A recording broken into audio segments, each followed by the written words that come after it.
this business 8 hours a day, 6 days a week at least. It's not uncommon during the middle of the week to with 35, 40 items. Like you figure out what works. Hey, everybody. Hey. Welcome to the FlipSide Reseller Roundtable, where we have a mix of reseller perspectives, different experiences, and different approaches.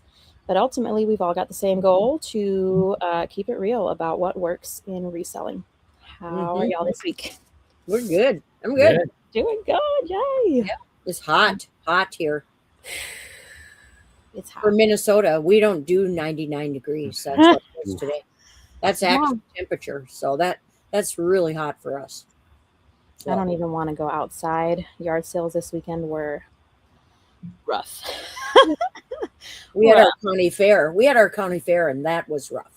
Yeah. Oh my goodness. Did y'all do any sourcing this past weekend? I'm asking the. No, I didn't. No, I didn't either. We did all weekend. Yeah, we did. Okay. Can't have been the only one. I actually didn't find much this weekend. Did y'all get some good stuff? I got some really good stuff during the week. Yeah. That's awesome. So, we are going to be talking about where the sales are, where your sales are, where my sales are, and where we expect them to be in the coming Q4. So, I'm not ready. Are you guys? I probably am not. I'm definitely. I'll get there. I'll get ready. Let's ask the people who have over 5,000 listings in their stores. What do you guys think? I want to be more cross-listed before Q4 because currently I only have about 3,500 to 4,000 of my listings actually cross-listed across all the other platforms. So I still have about 3,500 to 4,000 that are not cross-listed. So I'm trying to get everything cross-listed before Q4. So that's when the other platforms really kick off. They're a little slower in the summer compared to eBay, and just trying to get all caught up before the big sales come. I don't know if it's different for you, Sean. Is it easier to cross-list something that you already have listed, or do you find it easier to just start a whole new listing? Because I have some stuff it's way easier if it's already listed because you just all the pictures and the weights and the descriptions and the titles are already there, and you just click a couple buttons and it's on the next platform. Yeah, maybe that's true. Maybe it's mental for me because I find it more difficult to go and do those cross listings than just to list new stuff that's like fun and exciting. What about you guys, Cougars Corner? I agree with Sean. I list everything on eBay first, and then the rest is so easy. Really? And I think eBay is the easiest platform to put your initial listing on, because we've talked about this before. Sean and I both use the sell similar, and if you can find your item that somebody else just sold in the last 30 days, it's easy to just get it listed, change the criteria that you need to, and then Nifty just makes it easy. Are we all using Nifty? Is that right? So I have a question for you that upload to eBay first and then cross list. Maybe I answered my own question, but I'll say it for those who might have the same question. I was finding that once I would import like a listing that I already had, I had to then go through and like click every, like Etsy or whatever. I had to click each one to then list it, rather than when I upload a picture onto Nifty, it just cross lists to all of them at the same time. But I think that changed, or I don't know if I was doing something wrong actually. Anyway, since we're on the topic, Code Rocket City for Nifty. Yeah. He's the one they're the ones that got me started. Yes. Nifty. Ruthanne, how long have you been on Nifty? About a year now. Oh wow. So I thought you were It's a game changer. It's okay. It's a game changer. It makes things so much easier. Yeah. I just started in May. It's definitely the one thing that I don't understand happens, and maybe one of you guys can explain, why does Nifty change the price? So when you list it on eBay, let's just say you list something for $85. Then when you list it over onto, especially Poshmark, the price always gets changed. Isn't there like a new pricing setting? That's what it is. I think it's doing it so it's based on the fees of the different platforms, I'm guessing. So Okay. like if you have $100 item on eBay, it may bump the price up on Poshmark, so you still come out roughly around the same. Oh, okay. Yeah, so you can set that up in your settings. You have to go to your settings and you can set up if you want them to be the same price or if you want to charge, say, 15 or 20% more on Poshmark. Oh, I did not know that. Yeah, it's actually a little new, I think. At least I just started figuring it out. Are you guys using that function?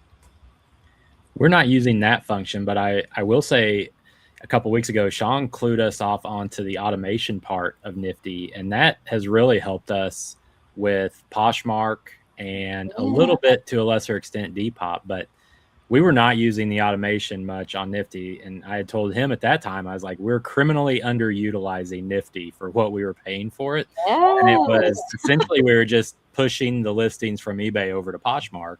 And we've been doing that for a few months. And I was getting a couple sales, a day here and there. But once we, started utilizing the automation side of it, and it, sends the shares out and it does the likes and the reciprocal likes and all, whatever it does, it sends the offers. Like it's gone from a couple sales a day, now we're like 8 to 10 sales per day on Poshmark. So that's been a huge help. And thanks Sean for letting us know. But anybody else out there, if you're not, kind of fully embracing all of the functionality that Nifty has, I think, it'd be worthwhile to look into it, especially with those other platforms, because it really does make a big difference. Definitely. I had to look. I had to get on my platform and look. Do you also automatically send offers? I use Nifty to send automatic offers for Poshmark. I still do our offers on eBay.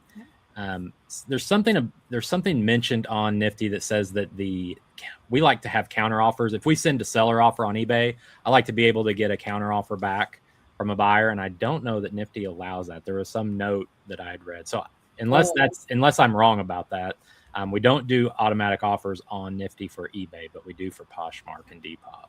Okay.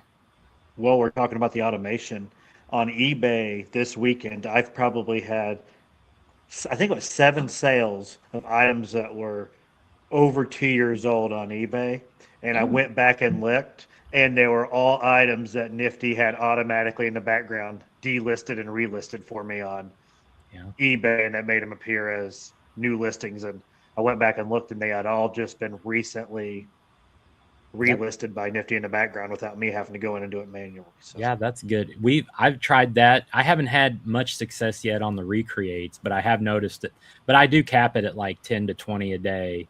We have several that would get recreated, but I've kind of, throttled that down just to make it a little more manageable.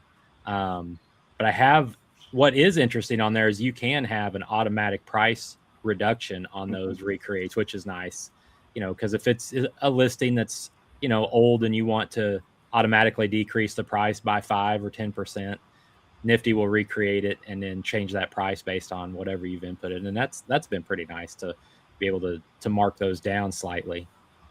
That's a nice thing to put on autopilot, especially for those older items that have been sitting. Mm-hmm. Yeah. I better check that out. I got a lot of older items. Okay, let's do a speed round. Best sale of the week, Ruthanne. I got to say my glass. Yeah, you've been killing it with the glass. We'll come back around to the whatnot shows and stuff, because I know you had another big show, right? Yeah. I did a crazy dollar amount of glass last week. Yeah, crazy. Okay, Sean, best sale of the week. Are you looking it up? Scroll sales real quick. I've had a couple in the $200-$300 range, so nice. I don't know the best one off. I'm happy I'll just tell you guys.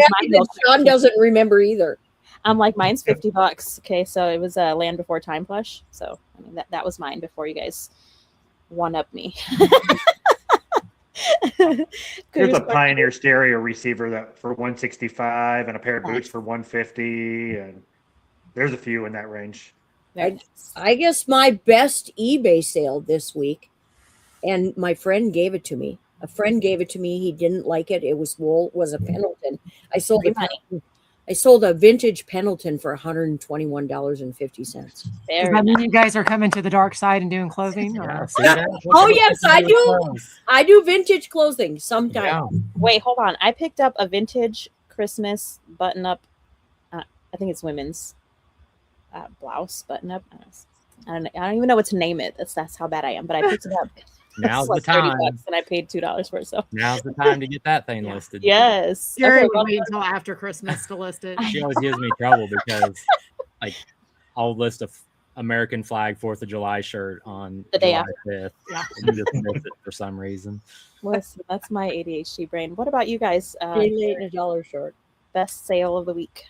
Probably we sold a Johnny Was dress for $100. I've got that stuck in my head. Johnny Was. I'm looking Yeah, at it's- that. Yes. Yeah. If you see it, grab it. I love it. We've been Was it like seeing a some. pattern or anything? Yeah, it was like a floral pattern. We've been seeing a few multi-item sales, which have helped. Like, people will buy 4 or 5 different items at once, and so I think that helps. Get your gross sales up a little bit, For average sure. sale price up a little bit, more items out the door. Love Yeah. it. Yeah. Overall, how have sales been? I know we talked about summer slowdown, I think, on the last episode. Are we still seeing that? Are we seeing a tick up in sales, or where are we at with that? I can't say that I feel a summer slowdown. If there's any slowdown in my static stores, it's on me. It's my own thing because I'm putting so much into Whatnot that I'm having a hard time, doing all of it good justice. So my static listings have been a little slow, but because I've stopped.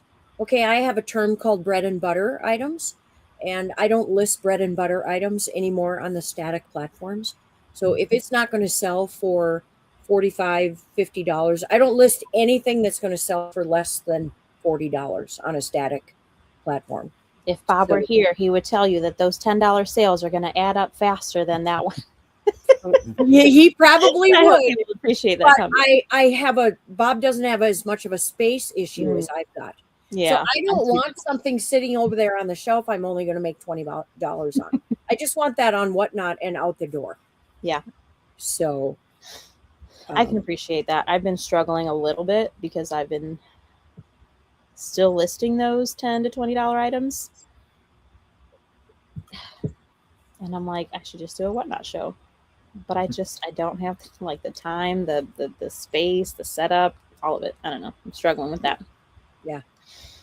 What about you guys? Sean? Well, this past week, I was having a really good week. I actually got a good story and a conspiracy why my sales fell off. Oh, snap. So I had like 4 or 5. I had like 4 or 5 days in a row between $1,200 and $1,500. Dang. And then I believe it was Tuesday. Well, last week I sold a vintage stereo receiver for like $850 or $865 or something like that. I went through the whole process. I went and made sure I had big bubble. I pull noodled. I double boxed it. Well, the glass screen on the front must have got shocked and it broke. Oh. So the guy wanted to return it, which he has every right to return it. So he opened up a return and sent it back. FedEx, and I got some very good Blink doorbell footage of it. When they went to bring it back, the guy just came up on my porch and slammed it down. And then he starts yelling in my camera, I need a signature. I need a signature. But he didn't try to knock on the door or ring it and ring the doorbell. My wife was home because she's a school teacher and on summer break. So he picked it up because I think it was 85 pounds. It was like a big giant one. And he walked away like, this is bullshit. And he's walking back to his truck and left a note to have us sign it for the next day. So my wife pulled it off, signed it to have it dropped off the next day. The next day, FedEx shows up. They pull in my driveway. A guy gets out of his truck and opens the door and goes and lifts a stereo receiver. And you could just kind of see the look of defeat in his eye, like he didn't want to carry it to my porch. He just shoved it back in the FedEx truck, got back in, and just backed out of the driveway and didn't even attempt to deliver it. So then I was looking at the tracking, and they sent it back to the buyer. And I think my return shipping was like $65 that I had to pay to have it returned. So as soon as the buyer gets it back, they opened up a case, rightfully so, that they tried to return it, and eBay refunded them their $900 some with the shipping and everything. So I got on eBay and I opened up there's a spot on the bottom of the return if there's an issue, and you can request a call. So I called them and said, hey, this is what happened. It got sent back. So now I'm out the stereo receiver is parts only to begin with. In working condition, it was a $1,500 stereo receiver. So I was like, now I'm out $900 stereo receiver that I could probably still resell as parts only. And the money. And if you look, the delivery is back at the buyer's address and not mine. And eBay actually gave me my $900 back. Woo! Because it showed delivered to a different address. So flowers to eBay for actually sticking up for it. So I got to keep my full sale. But the 2 days after I got them involved, which a slow day for me is like $800 or $900, and I'm usually just a hair over $1,000 up into the $1,300, $1,400 range. The 2 days following that, where they stepped in, were under $400. Dang. They got that money back one way. Yeah. That's like, do they throttle your account when you have them step in and do something like that? Because I never have a day under $400, hardly ever. Like you gotta spank 2 in a row. That's why people hate it. But typically, if it's not a $900 item, and I usually just do the 50% deduction and get half my money back and let it go, because I feel like they kind of punish you when you get them involved. And I would have made more than the $900 if I most likely. You can't prove it, but I'd have most likely made more than the $900 the next 2 days. So I don't know. That's a conspiracy theory of mine that if you get them involved, they kind of throttle you for a couple days. Mm-hmm. A little sugar and spice. Yikes. Yeah. I was like, yeah, they give you your money back. And then, well. Yeah, it's hard. Sometimes it's so hard to understand the whole rhyme or reason of why it goes so much like this sometimes. Like, I think there is something to what Sean's talking about, because I feel like as your store gets to a certain size, you can almost predict within, a pretty good range what your daily sales are going to be. Like Sean's figured it out. Like, we have a pretty good range of $300 to $400 that we know essentially we're going to hit every single day. And so when a day comes through where it's significantly lower than that, I do feel like something is going on in the background. And there was a couple of times last fall where we had, like 3 or 4 slower days, not, real slow, but it had gotten slower after, a busy weekend. And I'd had to call eBay about something else. And I had mentioned to them, like, hey, is something going on with our store? We're all in good standing. Traffic seems to be really low. What is there anything going on? And they responded at that time like, oh no, your store's in great shape. Everything looks fine. The next day, traffic spikes, sales spike, like that lasts for 2 or 3 days. And then it starts to level off again back to where we had previously been. So I do wonder sometimes, it just seems like more than a coincidence at times where certain things can trigger, your store. And like, if you had a smaller store, then maybe you're going to see wilder swings, up or down. But I think once you get to a store size where you have a pretty significant amount of listings and you can predict what your sales are going to be every day or your traffic's going to be, once you start to see things outside of that standard deviation, it's a little questionable. And this is all you would say with daily listing in mind, right? Like, this has nothing to do with you guys all of a sudden stop listing. You're still listing daily, doing the same things, and then still seeing like a drop off. Yeah. So yeah, that's strange. Actually, the way I do my listing goal, I do a dollar amount where $1,000 is my minimum. So on like a $400 day, I'm still doing the $1,000 worth of listings. So I grew significantly more on those 2 days than I typically do because my sales are so low. Because usually if I have like a $900 day and I do the $1,000 worth of listings, I'm only growing by 100. Or then if I go over 1,000 and then I just round up to the next 100. So if I have a 1250 day, I'll do $1,300. So I'm always growing like $50 to $100 a day. But on those $400 days, I was growing by $600 every single day. So my growth was great dollar wise those days. So it just happened right after I got them involved. Glad it only lasted a couple days. Yeah. Gary and Amy, what about you guys? Are you seeing a summer slowdown, or are we ranking up and seeing more sales coming in or is it just like steady? Yeah, I think, end of May and most of June, it had slowed down quite a bit, or, enough to where we noticed it. Mm-hmm. And then over the last 10 days or so, I think we're starting to see our traffic go back to normal. And it really nothing outside of the range of what, I would suspect something's going on in the background, but just people were out on vacation. They're not on eBay. They're not shopping. But here recently, I'm starting to see more like back to school type sales. A lot of like college and professional football stuff is selling.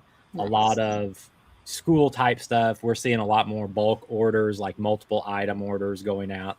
And that's traditionally been kind of an indication that we're getting in back to school. Right out of that summer slowdown.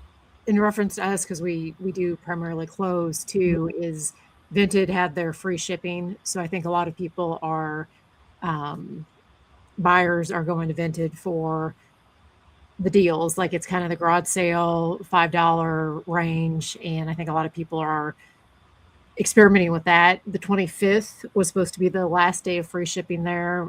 I think today it's still free shipping. So I thought so, yeah. Yeah. So I think contributes Vinted a little bit. had an effect on some eBay sales for sure. Yeah. Oh, interesting. Yeah.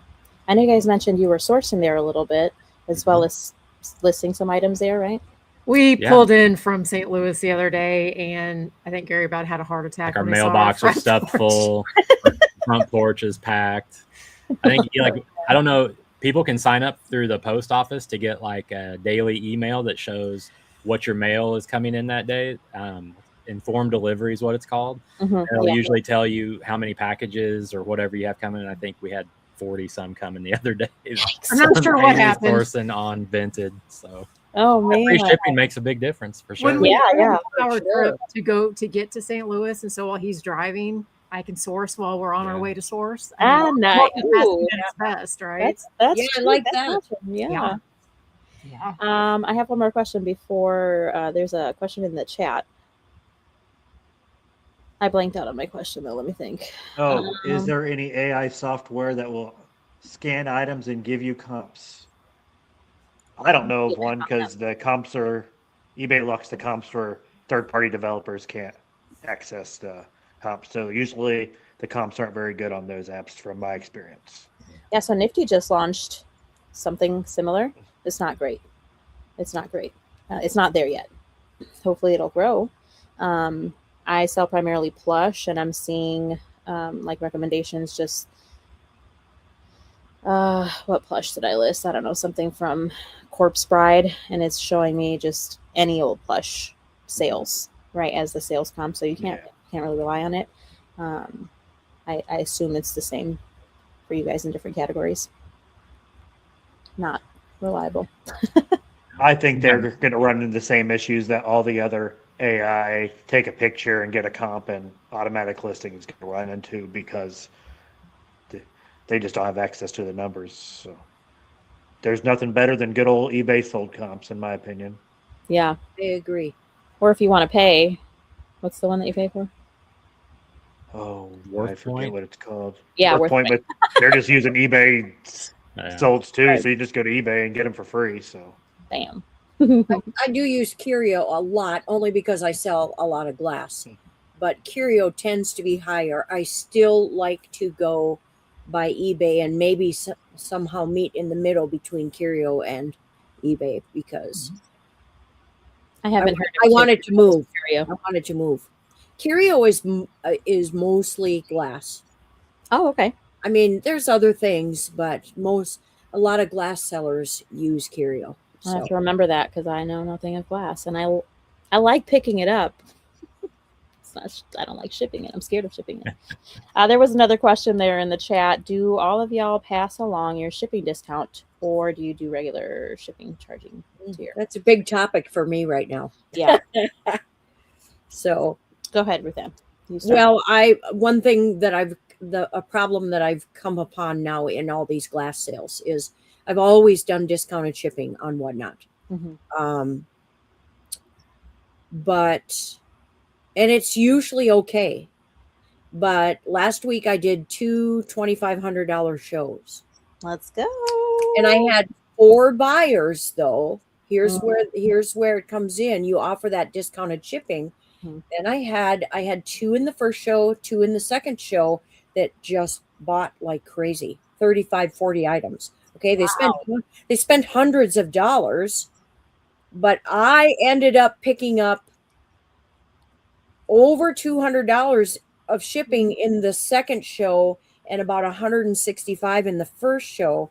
And I'm just kind of I've been in a meeting with ChatGPT many times about what am I going to do for the future, and I've asked a couple other sellers, and I think I have to raise my minimum. I have to raise my minimum buyer pays, because I can't do that. I can't have somebody come in. I'm grateful that they bought all those pieces, but at the same time, it's heavy. Some of them had 6 boxes going, and they only paid for the first box. Right.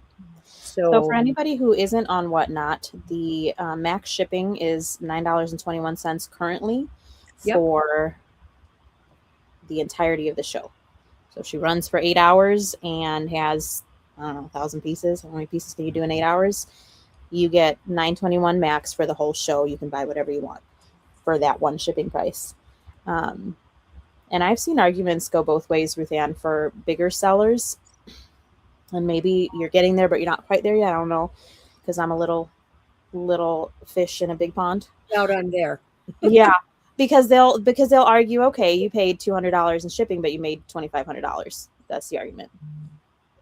But on that one person, if I've paid, let's just say I paid $125 in shipping, of those 35 pieces, 5 or 6 of them were free. Would it mess you up to? I used to source quite a bit from a clothing reseller on there, and she would only do hours, or she'd do 200 items per show, which was about an hour show because she'd run through really quick. She'd shut it off and then start the next show and run it for an hour. Would that reset people's shipping? That is not a bad idea. But what I thought I would do, what I was thinking about doing, is raising the minimum to $24.99. It would cover me a little bit more.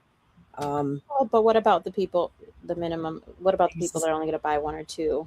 Exactly. Well, they're still going to pay their shipping if they only buy 1 or 2. What about, and don't ask me how, because we have to find some videos out there, but there is like, you can put a max, right? You can put a max of how many items per box they're going to get. Can you? Yes. We might have to bother So Bob. that was a question I had. Could I, and that just seems bad What do they too. call it? Shipping. Seems bad to limit to somebody what they can buy. So I'm really trying to come up with the answer there. We don't limit what they can buy. I like Gary and Amy's idea of having shorter shows. Mhm. I just stole it from a lady that did that to me. I mean, it's not a bad idea, especially in your category for glass, right? Kind of putting a max on how much you have to ship to. But there is a way to put you don't max how much the customer can buy, just how many items. Like if they pay $9.21, maybe you put a limit of 3 or 4 per box. And then after they buy 4 items, they have to pay another $9.21 for the next box. There's a way to do it, but I don't know how. Okay. Might have to, maybe Amanda would know that. She's kind of a Whatnot guru. She is, but she sells smalls. Yes, she does. So I don't think that's why I don't know, because I don't run into that issue a lot with, You know what I wish, guys? You know what I really wish? I wish all the platforms were more helpful. I wish it wasn't like an act of Congress to get an answer from any one of the platforms is very difficult to get help. I mean, it's very time consuming. I wonder if Whatnot help or FAQs or Q&As or whatever have something on that. I bet we could figure it out together, but there's Anyway, something. so that's my shipping issue right now. I'm trying to decide how I'm going to meet in the middle of selling a lot and being good to my customers. You know, sometimes in the past, way past, if I would do affordable shipping, and like I used to have a customer that would come in and buy 45, 50 items every time. Then she would dump me a big tip because she knew it was going to kill me. Well, none of these people, you know, they're not thinking like that. And I realize that a lot of times they don't really understand. Yeah. Some of them do, some of them don't. Yeah, So, but Whatnot is a completely different ballgame. What It about is. you guys on eBay? Are you guys passing along the discounts to your customers, or across the other platforms too? I think Poshmark you can. Gary and Amy? We don't, because we have our shipping is all set up on just a flat rate, and we just set up different price buckets for our clothes. So we have mainly 3 different price buckets that we use depending on kind of the weight, and that has worked really well until recently when USPS has changed some of the way they're calculating their shipping. But prior to that, you know, we would just take like a t-shirt and we'd say, okay, it's $6.85 is our first price bucket. And that price would get that shirt sent to no matter where in the United States. And it would cover us if it's going to the state of Washington or Florida or Maine, wherever. Hawaii. Yeah, exactly. Hawaii, Alaska, whatever. And so that amount would cover that particular shirt. I knew how much that would weigh when I was taking the pictures, just because of the repetitiveness of what we've done. And then we would have a small overage, which we would help offset the cost of like our poly mailer and our bag and a little business card that we throw in, just all the little overhead stuff that comes with it. And then that does also help offset, like if there's a return, if there's an item not as described where we have to refund the original shipping, like you build a small bank shipping overage with all of those price buckets. So that has worked really well. Now, recently, like within the last couple of weeks, the USPS has changed the way they're calculating. And that's been very difficult to navigate because it used to be very predictable based on geography where something, you know, how much something would be, you know, charged. Whereas now it's, you know, almost random as to is a zip code that you're sending an item to considered rural? Is it urban? There's a different rate for some of those zip codes. So an item that's going to Florida in one zip code could be $6, and another one going to the next town over considered rural might be $9. So there may be an argument for calculated in that regard. And unfortunately for us, it was just so much easier to assign one of our shipping price buckets to whatever item, you know, we have. It could be a sweatshirt, could be a pair of shoes, whatever. We just threw it in that price bucket. And most of the time, probably 98% of the time, we'd have enough of a small overage to kind of build that shipping bank to help offset the cost of the overhead, item not as described returns, stuff like that. But now, you know, it's a little bit more questionable. So I noticed that we've been using FedEx for probably about 20 to 25% of our shipments, just because they're a little bit cheaper to some of those rural zip codes that the post office is now more expensive with.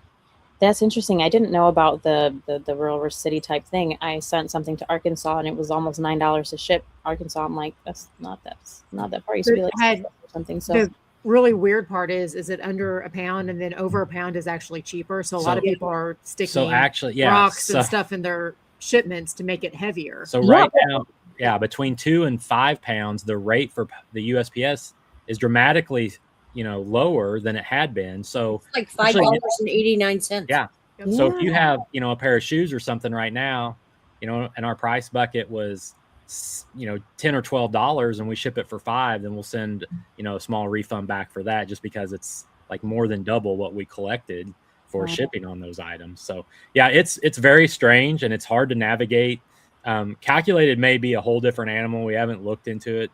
And But yeah, I know that there's an option for, giving that refund. Either way you go, it's just you can do it automatically, I think, with calculated.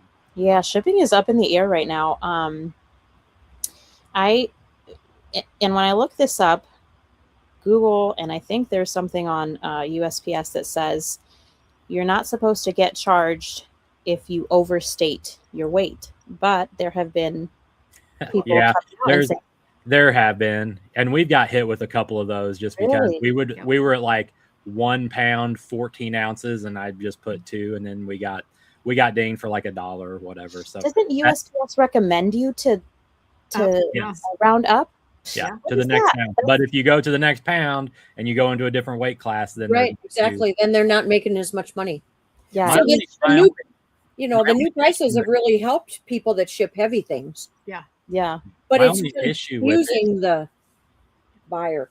It'd be The fine little if the post office was consistently enforcing that, but we get dinged on stuff that is, like a legitimate, we get like a t-shirt that is say 8 ounces, and then the post office comes back and says, well, this is actually 3 pounds. And it's like, there's no way.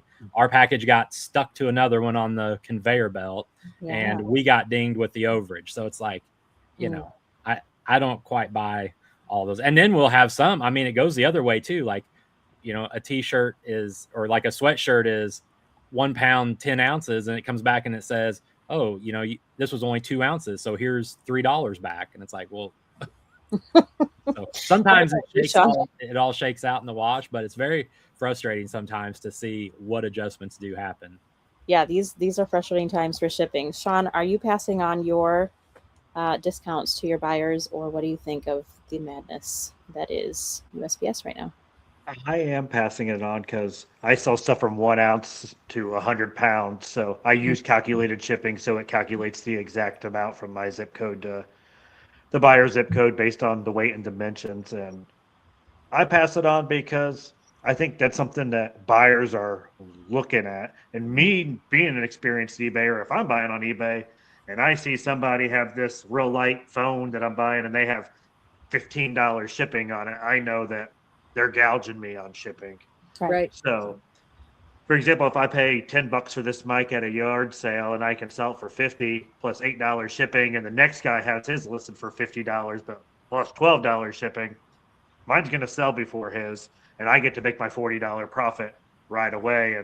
And he may have to wait till all the other people who have lower shipping than him. So I just think it gives me a competitive advantage, and I just buy at the margins that I know it's going to cover my bubble wrap in my box. I buy my boxes in bulk, so they're pretty affordable when you buy as many as I do. And I just built into my price and my margins, and I'd rather have the competitive advantage of just passing on my discount to the buyer. It sounds like Red Relics agrees and put it to the test. I did a test last week. I have passed on my shipping discount. Wait. I did a test last week. I have passed on my discount. So I turned it off for a week, and it was the worst week ever when he turned off the discount. So you got a competitive advantage over everyone that has the exact same item you do if you're passing it on. That's how I list too. I always list a lower weight than the one that I'm selling similar to, than the other ones. I always, because I know that I'm going to get the discount anyway. I may, even by selling it at a lower, listing it at a lower rate, I'm still going to be fine on the shipping. You don't have to change the weight, lower the weight. There's a setting in your settings that you can just pass on your USPS discount, and you don't have to guess by the weight. You can put your exact weights and dimensions in and put your setting at to pass on the discount to your buyers, and it will charge the buyer exactly what your UPS is charging you. Yeah. So you don't have to under guess the weight. You can change the setting in there for you. Okay. And is that only with calculated shipping, Sean? I think calculated would be the only one it would affect because the other one's free or flat rate. So flat rate, you just pick up your random price of what you want it, and it's free. So it'd be only for calculated. I should try that because that might totally affect my sales. Yeah. I do have one question when it comes to calculated because we don't have really any experience with it. But when it comes to the eBay fee on shipping, if the calculated shipping is say $10 and you pass the savings along, you pay the $10 for the shipping, the buyer pays the $10 for the shipping, right? Like it's the same amount. Yeah. Right. You still get tagged for the eBay fee on the shipping. Yeah. 13%. The eBay fee is just the grand total of the transaction Right. with the sales So tax it and includes your everything. yeah. So So there is one. Yeah. Okay. I thought that was the case, but I know that's what we deal with on the flat rate is like if our shipping's $685, 13% of that $685 is paid into eBay for their fee as well because it is part of the overall. Yeah, it's the same deal. You're paying the same fee. So, but you guys have that built into your price that you're giving, right? Because you have presets. Is that what you're saying? Basically, yeah. Yeah. But I was curious if it's calculated and it's costing you $10 to ship it. The buyer paid you $10. Technically, you're losing out on $1.30, so you're having to eat that into the profit. But I just try to buy it the crazy margins that a lot of us buy at. Where if I'm buying something for $10 and selling it for 50 or 60, I feel like I can eat that extra $1.30 or whatever it is. I think I've talked to a lot of folks just on the one-on-one doing like store reviews, and one area that we tend to hit a lot. And for anybody watching this, on a replay, I think it's interesting if you go to your sales tab in eBay and you scroll down about halfway down the page, there's a lot of information on that seller hub under the sales tab, and it will show you for whatever time frame. You can sort it by this year, this month, whatever, but it'll show you the amount that you collected in shipping. So whatever if you're doing flat rate or calculated, and then in the box below that, it'll show you how much you've paid out if you're buying your labels on eBay. And so I always try to direct folks to look and see, how much did you collect in shipping versus how much did you pay out in shipping, and try to get that number to where you're not, hopefully you're not upside down or losing money on shipping. And if you are you absorbing that in your profit margin with everything that you're selling? And I think for some folks, and maybe a lot of times for newer sellers, it might be the first time they've ever seen those numbers. So I just try to encourage them to keep an eye on it, especially if it's, if they feel like their shipping is too low or too high. That kind of tells the picture. It does only work if you're buying your eBay labels on eBay. I think if you're buying them on Pirate Ship, you probably won't have the correct information in there. Right. Sure. It won't come over for you. Yeah. You have to buy them on eBay. Yeah. Okay, we have a couple more comments here. Rad said, we also just started processing this month, and wow, it was silly for not doing that sooner. Game changer. Agreed. Just read the marketplace rules for what can be listed, as not every eBay item can be listed on other marketplaces. Yeah, like electronic items on Depop. I keep forgetting to not. Yeah, I get mine kicked off all the time. I get that little email seconds after I accidentally click on there. Hey, we're kicking this off Depop. I get it with the stinking animated plush. It's so annoying. Not everything can go over to Etsy either. So yeah, vintage. Yeah. It has to be vintage or homemade. And there's a lot of, like, for instance, a lot of plush can only go to Mercari, Poshmark. It can't go to Etsy because it's not homemade and it's not vintage. So Right. Yeah, it can get a little tricky. I get more caught up on the Depop one than the vintage one, I think. But Etsy, I guess, doesn't. When you add the item on Nifty, it gives you like the estimated year, so it doesn't let you even list it. Depop will let you list it, and then you get the dang email moments later that it got removed. Like, come on. Yeah. All right, and then there was another comment here that said, did you guys see that Facebook Marketplace released a new seller app that people are calling more eBay-like? Sooner or later, Facebook will monetize more like other platforms. I have not heard of this. Have you guys? I did see that there was a release for a new marketplace seller app, and some people had tried it, and it did look like it had a listing flow that was a lot better than what is currently in the Facebook app. But I have not downloaded it and haven't tried it out. So we're talking about a separate app completely run by Facebook, not Marketplace? I think so. I think it's run by maybe Meta, or I could be wrong on that. There was something in there that had Meta AI. So I'm wondering if there wasn't some AI built into where it was providing some, item specifics or description or something like that. So, but I have not played with it. Yeah, I haven't heard of it at all. So I've heard about it, but I don't have the patience for Marketplace. So what? I get my blood pressure going with all the crazy dumb messages. So Oh, don't get me started on blood pressure. Yikes. That's another show. I have recently learned that I have high blood pressure. I'm like, what the heck? What? Cheapers, you're young for that. Beet juice, Ellie. Beet Get juice? on your I beet like powder. I like beets. I'm okay with that. Yeah, but you can't eat enough beets. You got to get on a beet supplement. A beet supplement? Mm-hmm. I'm just saying. I feel so That naive. worked in this house. Oh, well. Okay. There was one more question, and this is going back to the AI listing. So I'm going to pin it and then read it because I didn't get to read it all the way through. Jason says, question further on the AI response. What about an AI variation? For example, let's say you have 20 CDs or 20 video games. Can you, and is it accurate to say, what are the 3 most valuable widgets within this lot? The hope would be to take the top items rather than have to research tons of low dollar items. Is there something like that exists? Thanks so much, Jason. I've tried something like that before where I was at a Goodwill and, you know, like where the CDs and the DVDs are at. And just, I brought up Chat GPT and took a picture of the shelf. And I said, tell me, you know, or do any of these titles sell for more than $10 on a regular basis on eBay in the last 90 days? Mm-hmm. This was probably about 6 months ago, so it may be better now. And it tried to spit out 3 or 4 options. And then when I pulled those and looked at comps, I couldn't really see where that evidence existed. But I do think that there's something down that road that, you know, could get better to where you just take a picture of, you know, a whole lot like he's talking about. And it says, you know, these 3 are, you know, your best pulls from that lot. I actually have experience with a similar app. A company reached out to me called Flipper, wanting to pay me to make videos in thrift stores of me going and using their app, taking a picture of the CD or DVD rack, and then it was supposed to scan them all, and then it pulled up from top to bottom. You could sort from high to low price. So I was like, that sounds awesome if it works. I always skip that side of the store because I don't have time to through. I was like, that'd be a game changer if I could just go in there and do that real quick. So I tried it, and it showed me that the top one was like this $86 DVD. So I went and pulled it, and I verified it myself with eBay, and it was like a $5 free shipping DVD. And there was a lot of that.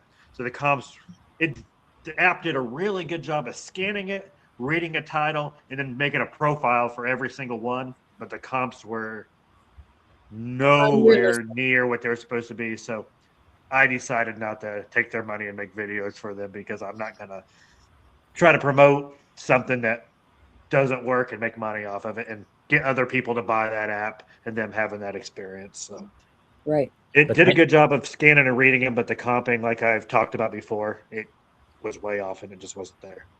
Yeah, but think about how close, you know, things are going to get to being able to really do that really well and really fast.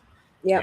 If the thrift stores implement that themselves, you know, they already have all of their online stores. They could be doing that in the back room, and, you know, a big box of DVDs gets donated.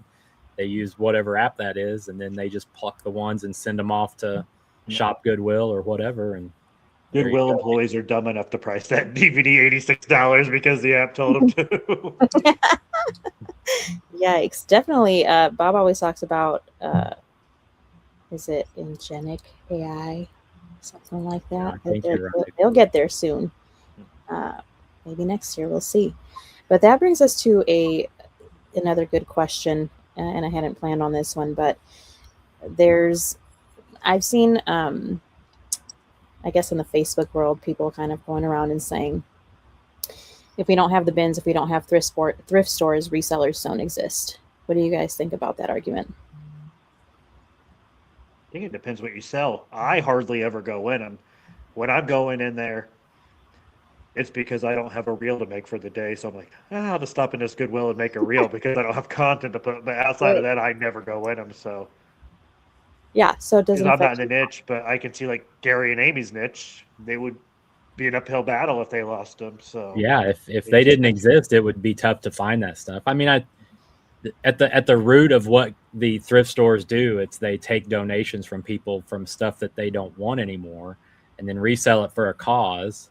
And so that desire is still going to exist in some format.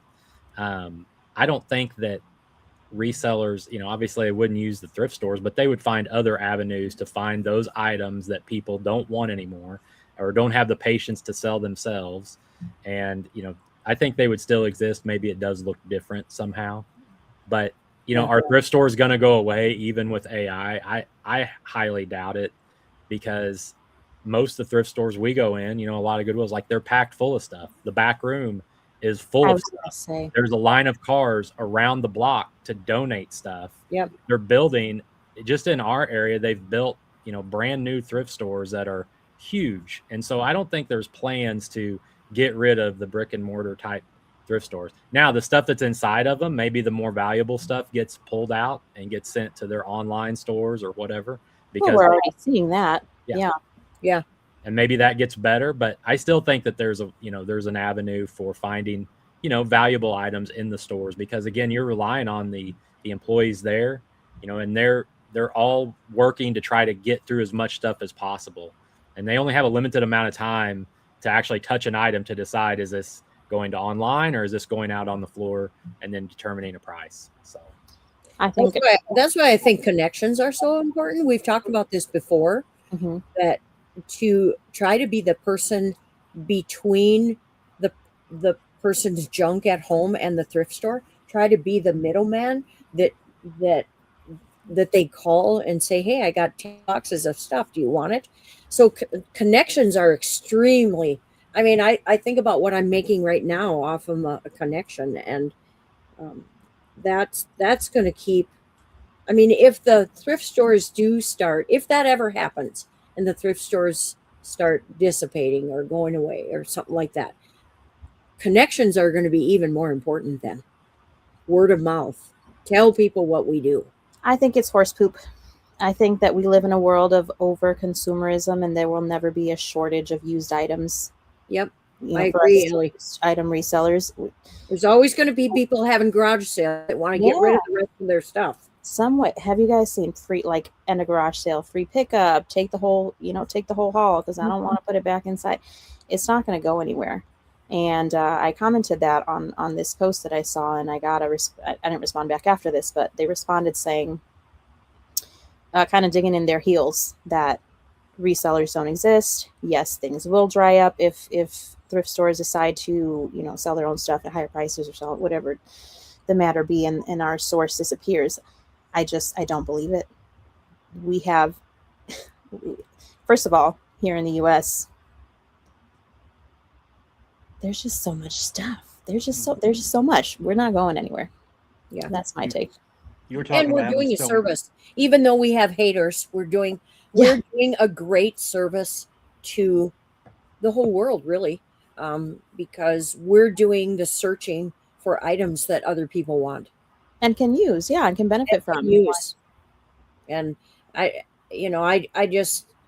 get kind of frustrated with the haters. I've gotten a couple haters since I started doing content. And already? Yes, already. You just started, Ruthanne. I know. And it's just like, they just don't understand that we are working hard to find items for people that want them. But they don't see it that way. They just think we're getting filthy, stinking rich.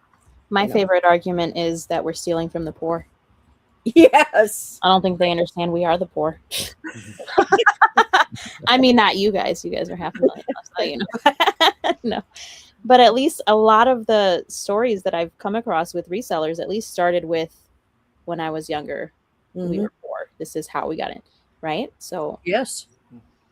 Well, that's why I started over financially at 50. I had to do something, and this was the answer to my prayer. Yeah. Reselling is just amazing. You were talking about being too much stuff, how there's too much stuff out there. I had a buddy come by my shop the other day, and he dabbles on eBay, like 30, 40 listings at a time, but nothing crazy. And he sees what I'm doing, and he talked, and he's like, I'm thinking about taking it really seriously the rest of the year and try to ramp up to maybe quit my job and go full time next year. But I don't want to do it because you're in this area and I don't want to take from you. And I laughed, and I said, I can't list what I have now. Like, do it, man. I was like, I'll wholesale stuff to you. Like, so I was like, you're not gonna be stepping on my toes. If you have any questions, just you got Yeah. my phone number. I'm more than happy to help you. So, And he doesn't understand you're selling to the whole world. Right. And there's so much stuff in your area, Sean, that you're missing. That yeah, you know.